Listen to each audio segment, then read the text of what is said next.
Sadhu. Imagine an alien spaceship crashes right in your backyard. Okay, yeah. You don't call the military. You don't, run for a weapon. Right, you don't brace for an interstellar war. Exactly. Instead, you just put the kettle on. Which is such a wild visual. It really is. So, welcome to the deep dive. Today, we are looking at a thought experiment that asks a terrifyingly simple question. What if the most advanced thing an extraterrestrial visitor could discover on Earth isn't our technology or our weapons or our infrastructure, but literally just a cup of tea? It completely upends the traditional science fiction narrative, doesn't it? I mean, we are so culturally conditioned to view the unknown as a threat, something to be managed. Right, like defensive protocols immediately. Exactly. When a flying saucer lands, our instinct, at least in the stories we always tell ourselves, is containment, defense. So replacing that deeply ingrained fear with just domestic hospitality is a radical conceptual shift. It's massive. And we are exploring a narrative poem today to get into this. It's called How That Alien Became a Buddhist by Warathunga W. Namal. Fascinating piece of work. Totally. The text introduces us to an extraterrestrial who visits Earth, and the entire piece basically functions as a mirror held up to human nature. Yeah, it's not really about the alien at all. Not at all.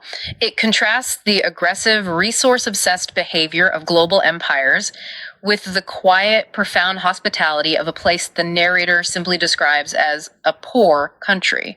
And the genius of Nimmel's poem lies in how it separates technological advancement from moral evolution. Oh, absolutely. It really forces you to reevaluate what it actually means for a civilization to be advanced. I mean, the poem suggests that mastering space travel is, kind of easy compared to mastering basic empathy. That is such a striking way to put it. Space travel is the easy part. Right. I want to start with the sheer whiplash of the aliens' arrival. The narrator describes the ship landing in their country, but the text immediately references a previous, completely different landing event that happened elsewhere. Yeah, setting up that contrast right from the jump. Exactly.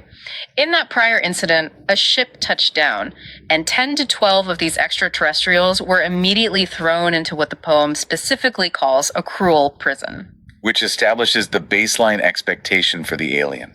Right. They aren't expecting a warm welcome. No, the alien steps out of the ship anticipating violence or interrogation, or at the very least, severe containment. They expect the cold mechanics of self-preservation from us. But then they step out into this self-described poor country, and there are no prisons here. There are no searchlights sweeping the fields. Just people. Just people. The visitors are simply taken inside people's homes. They are welcomed with food and drink. And the poem tells us that through this incredibly mundane act of sharing meals, the alien's heart is just won over. It's so simple, but so profound. It is, but I'm struggling with something here, though. Hey, what's that? Well, these are beings capable of traversing the galaxy, right? They can bend space-time. Yeah, presumably. So why would an advanced species care so much about a human meal or a smile? Wouldn't an entity that evolved that far be, somewhat beyond our basic biological comforts? Well, that's the exact assumption the poem is actively trying to dismantle. Really? Yeah. We tend to equate technological progress with a detachment from biology or emotion. Like, the more advanced you are, the more robotic you become. Oh, like shedding the physical form sort of thing. Exactly. But Nemo roots the alien firmly in the physical realm. They get hungry, they get tired, they get sick. They're vulnerable. Right. When the villagers offer food, they aren't just giving them empty calories. They are acknowledging a shared biological vulnerability. Ah, I see. It's an act of recognition. Precisely. And the text is filled with these highly specific, almost charming cultural details. Like on holidays, the narrator and the alien just stroll down the street together. Just two friends going for a walk. Yeah, and everyone they meet greets them. Every single house joyfully offers them tea, food, and a beetle tray. Now, that inclusion of the beetle tray is a really vital mechanism in the story. Yeah, unpack that for us, because that's specific to South Asian traditions, right? It is.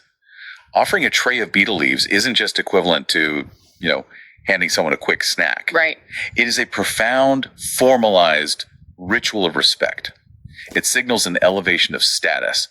You are essentially telling this stranger, you are an honored guest, and you are now part of our community fabric. Oh, wow. So it's an incredibly deep level of acceptance. Yes.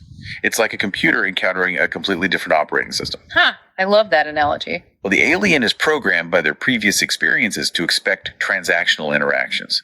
power dynamics, force, extraction. But this village's hospitality operates on an open source logic. Exactly. It completely short circuits the aliens' defensive programming because you can't fight an enemy that completely refuses to see you as a threat. You just can't. And the society in the poem might lack capital or heavy industry or military infrastructure. But Nemo is redefining wealth here. Yes. The wealth of this specific community is measured entirely by its capacity for radical hospitality and its complete rejection of xenophobia. They disarm the unknown, not with lasers, but with inclusion. Beautifully put. And the warmth of that inclusion becomes almost blinding when we look at what the alien experienced before arriving there. Right, the dark side of the coin. Yeah, the narrative pivots, and the alien begins detailing their encounters in other ostensibly more powerful nations, the places where those earlier ships landed. And here is where we need to be clear about the text's approach. Yes, and I think it's important to mention right here to you listening, we are just impartially analyzing Nummel's geopolitical critique of these powerful nations. Right, we're not endorsing a specific political side. Exactly, purely examining the text. Warathunga W. Nimmel never actually names a specific modern superpower or a political party or a historical regime. No, he sets up an archetype. It examines the fundamental psychology of literally any powerful nation or empire that prioritizes extraction over empathy. And the author draws a really stark blueprint of that psychology. The alien describes how the big people in these other countries capture the visitor. The big people, yeah. And then there's this incredibly chilling detail. These nations perform reverse engineering on the aliens and their ships. That phrase is so loaded. It is, because in the process of taking the technology apart to see how it works, they completely ignore the living being's most basic needs. They just don't care. Right. They ignore that the aliens are hungry, that they need sleep, that they are actually falling ill. Consider the implications of the phrase reverse engineering applied in this context. Okay. It is a purely mechanical term. To reverse engineer something, you have to treat it as an object, a machine, a puzzle to be solved for your own benefit. It's like a mechanic eagerly taking apart a hospital's life support machine to see how the gears turn, completely ignoring the patient who is literally flatlining on the bed because of it. That is a perfect analogy. That captures the ultimate objectification happening here. It's brutal. It is.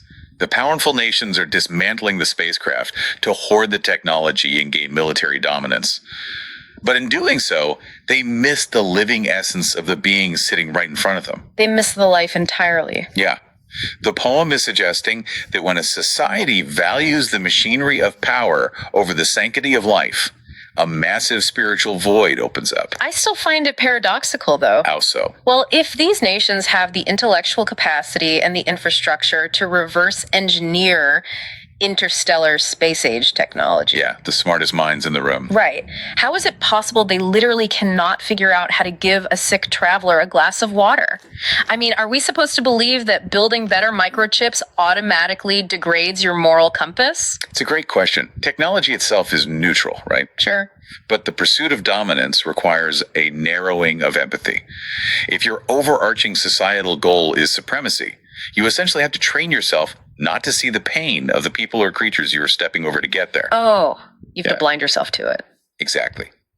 The powerful nations aren't failing to give the alien water because they don't know how.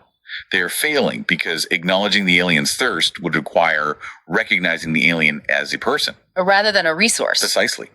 Rather than a resource. Man, that's heavy. And the alien observer confirms that exact mindset when they list the tactics these powerful nations use on a global scale. It's just an inventory of relentless aggression. Yeah, the alien has seen it all. They manufacture heavy weapons specifically to destroy others. They ruthlessly exploit the resources of poor populations. Right. And if good leaders try to emerge and change the system organically, these powerful forces capture them and just remove them from the board. Because the world is viewed exclusively as a quarry to be mined. A quarry. Any disruption to that extraction process, whether it's a peaceful leader or a sovereign border, is treated as a mechanical error to be eliminated. Just a bug in the system. The poem even points out that if natural resources like oil and coal aren't freely handed over, these empires simply drop bombs from the sky to take them by force. They take what they want. But the detail that haunts me the most, and I keep thinking about this, is the alien's final observation about these empires. The blood and meat. Yes. The alien notes that despite having plenty to eat and drink, these powerful forces possess a ruthless desire for blood and meat. That imagery is just brilliant. It's a metaphor for greed disguised as progress. Okay, unpack that. While stealing resources and bombing cities aren't framed as necessary foreign policy, an alien to ask. Absolutely. If those empires are so dominant and successful, why didn't you emulate them to protect yourselves? And the narrator's response is fascinating because it doesn't rely on political theory or economics. Not at all. It drops straight into the deepest philosophical core of the poem. The narrator explains their peacefulness through a deeply shared understanding of universal suffering. Yes. The poem states plainly that, just like humans, all animals suffer when they are hungry. The narrator doesn't sugarcoat the world at all. No, they are very realistic. They acknowledge a very grim reality. All living creatures are born into an existence filled with abuse, torture, and death. And that raw, unvarnished look at existence is essential to the poem's message. Really? Why is that so essential? Because the villagers aren't peaceful, because they are naive. Oh, I see. They aren't hiding in some utopian bubble, pretending the universe is entirely benign. They see the brutality of life with perfect clarity. But wait, how does staring at the inherent torture and abuse of existence lead to a tray of beetle leaves and a warm cup of tea? It seems contradictory, right? It does. Shouldn't seeing a brutal world make you want to build bigger walls and stronger weapons? Well, this is where Niemal introduces the foundational mechanism of Buddhist philosophy, the concept of dukkha. Dukkha, okay. Right, which translates to the universal nature of suffering.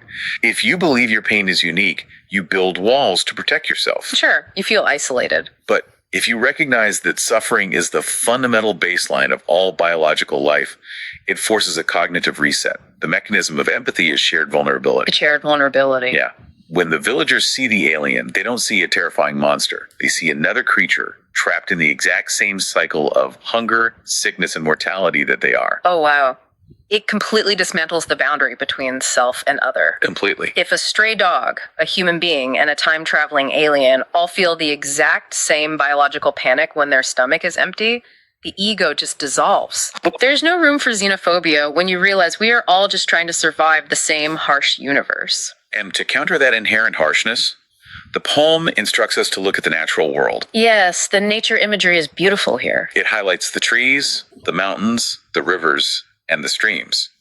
The text explicitly notes that these entities treat all animals and living beings well, providing for everyone without an ounce of discrimination. Because the river doesn't ask for your passport or your political affiliation before it lets you drink. No, it just flows. And a tree provides shade to anyone who sits beneath it, even if that person is carrying an axe. That's a great way to put it.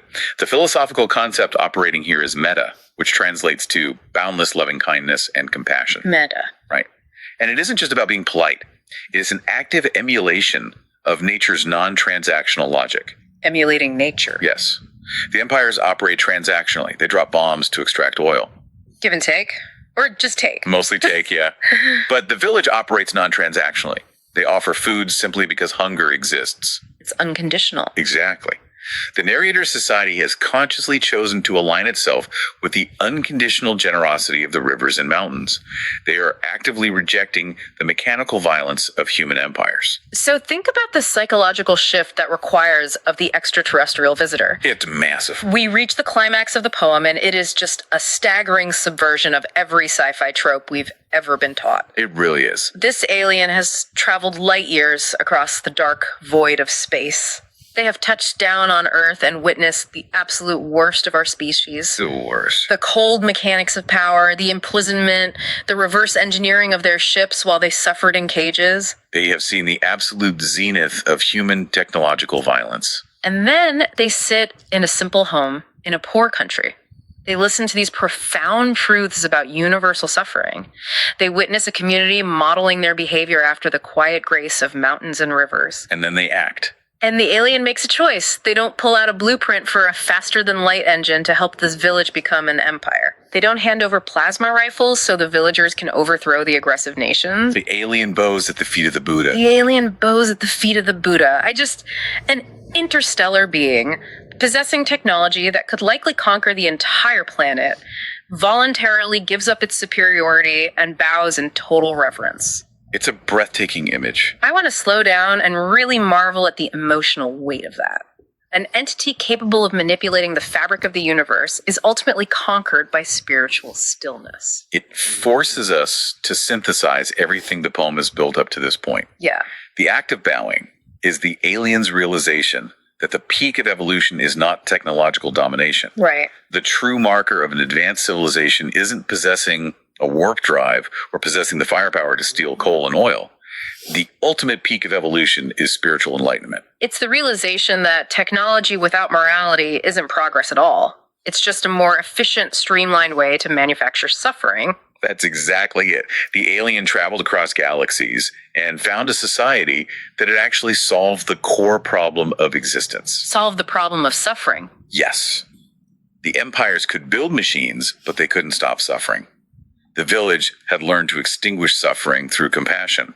So to the alien, that simple village is infinitely more advanced than the empires that reverse engineered their ship. Without a doubt. The journey Wirathanga W. Nimal takes us on in How That Alien Became a Buddhist is just breathtaking. It's a masterpiece of perspective. We started with a crashed ship and a cup of tea. We navigated through a brutal critique of extraction, resource theft, and the terrifying objectification of living beings. We covered a lot of ground. We did. And we arrived at the profound mechanics of universal suffering, the unconditional generosity of the natural world, and the true power of empathy. Nimel uses a visitor from the stars to demand that we look incredibly closely at our own local values. Yeah. The poem strips away our technological vanity and asks us what we actually consider to be progress. The mirror Nemo holds up is reflecting our everyday reality right now. Very much so. And it leaves you with a question that lingers long after you finish reading it. A difficult question. Yeah.